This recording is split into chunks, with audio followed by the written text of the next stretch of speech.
Assalamualaikum warahmatullahi wabarakatuh. Gimana guys kabarnya? Alhamdulillah sehat semua kan? Untuk materi hari ini kita akan membahas soal perebutan hegemoni bangsa-bangsa Eropa di Indonesia. Sebelum kita memulai pembelajaran hari ini, marilah kita berdoa menurut agama dan kepercayaannya masing-masing. Berdoa mulai. Salam jasmirah. Kemarin kita sudah membahas soal kedatangan bangsa-bangsa Eropa di Indonesia serta soal tentang VOC. Yang terakhir kita membahas soal keruntuhan VOC. Jadi setelah VOC runtuh, pemerintah di Indonesia digantikan oleh Herman William Dendels. Tugas utama Dendels adalah mempertahankan Jawa agar tidak dikuasai Inggris. Langkah yang ditempuh dalam pembangunan fisik yang pertama yaitu membangun pabrik senjata di Semarang, membangun benteng pertahanan, membangun pangkalan armada laut di Merak, dan membangun jalan raya Anyer Panarukan.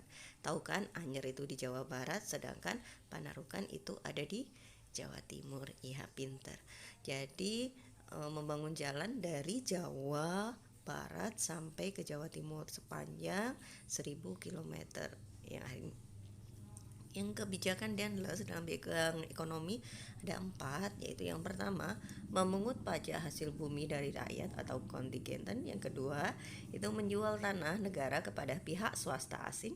Yang ketiga mewajibkan rakyat Priangan untuk menanam kopi yang disebut Pringles-Stelsel. Dan yang keempat yaitu mewajibkan rakyat pribumi menjual hasil panennya hanya kepada Belanda.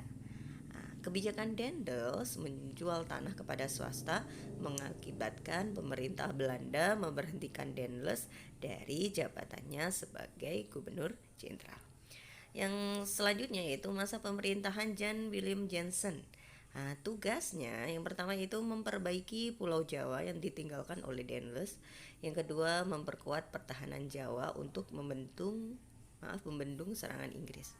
Faktanya, jadi sebelum Jansen menjabat sebagai gubernur jenderal di Indonesia, sebelumnya yaitu dia berkuasa di Tanjung Harapan di Afrika Selatan. Akhirnya dia terusir dari Tanjung Harapan karena daerah itu jatuh ke tangan Inggris.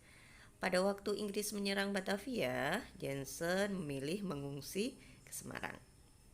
Pemerintahan Jansen sangat lemah sehingga dimanfaatkan Inggris untuk menyerang dan menguasai wilayah Indonesia. Akhirnya terjadilah perjanjian antara Belanda dengan Inggris yang disebut dengan kapitulasi Tuntang, yang isinya yang pertama yaitu Pulau Jawa dikuasai Belanda harus diserahkan kepada Inggris. Yang kedua, semua tentara Belanda di Hindia Belanda ditawan oleh Inggris.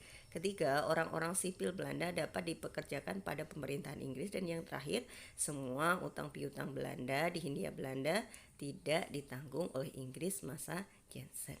Udah paham anak-anak? Yang selanjutnya itu masa pendudukan Inggris. Jadi sejak tanggal 18 September 1811 Inggris mulai berkuasa di Hindia. Raffles diangkat sebagai penguasa dan berkedudukan di Batavia. Raffles waktu memerintah di Hindia diterima baik oleh rakyat Indonesia. Penyebabnya ada 3 ya.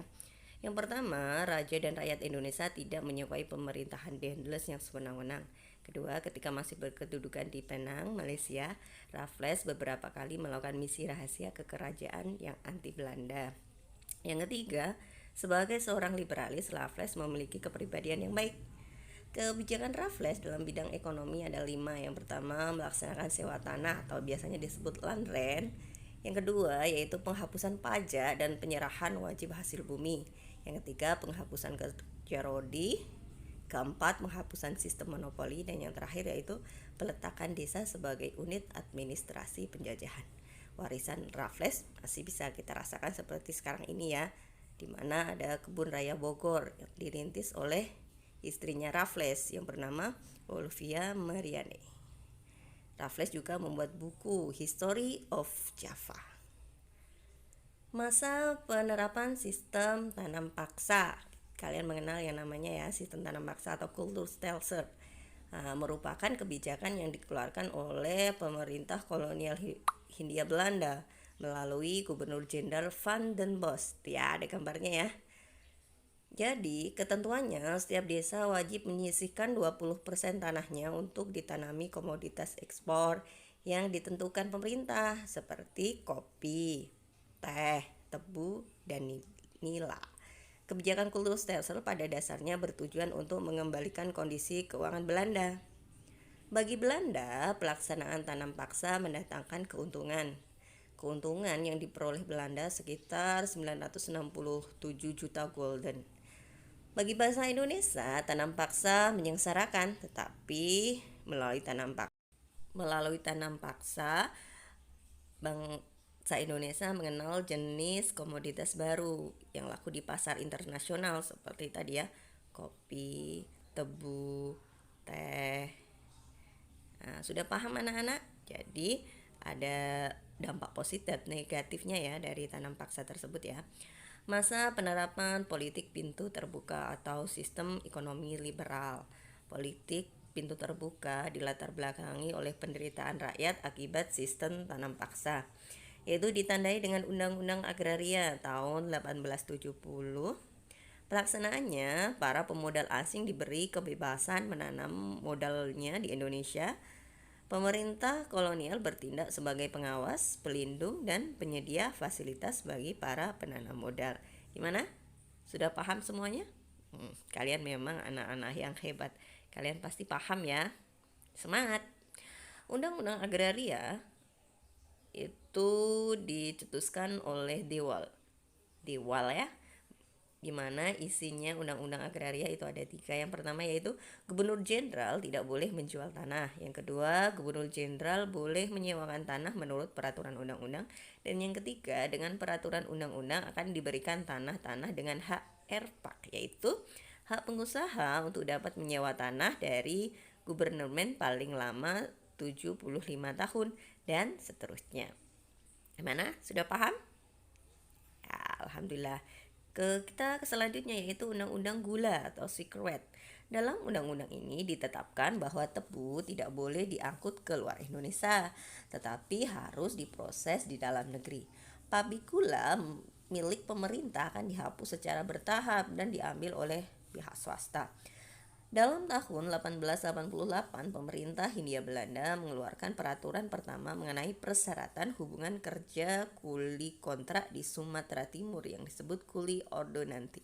Jadi, yang namanya kontrak kerja itu sudah ada ya pada zaman Hindia Belanda. Jadi sudah paham ya. Yang selanjutnya yaitu kebijakan politik etis. Tahu kan pencetusnya siapa? Ya benar, pencetus politik etis yaitu Van Deventer. Van Deventer memperjuangkan nasib bangsa Indonesia dengan tulisannya atau karangannya yang berjudul De Gils. Di majalah De Gil yang berjudul Ereshul atau Hutang Budi. Van Deventer menjelaskan bahwa Belanda itu telah berhutang budi kepada rakyat Indonesia.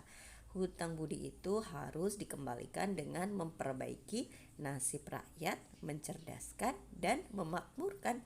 Ada yang tahu politik etis itu apa aja?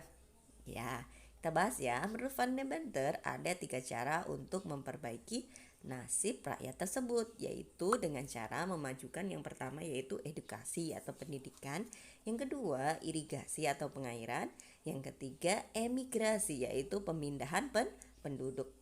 Pemerintah Belanda menerima saran tentang politik etis, tetapi diselaraskan dengan sistem kolonial di Indonesia. Ya, seperti edukasi itu masih ada ya. Edukasi itu salah satu ada yang hanya untuk mendapatkan tenaga yang lebih murah.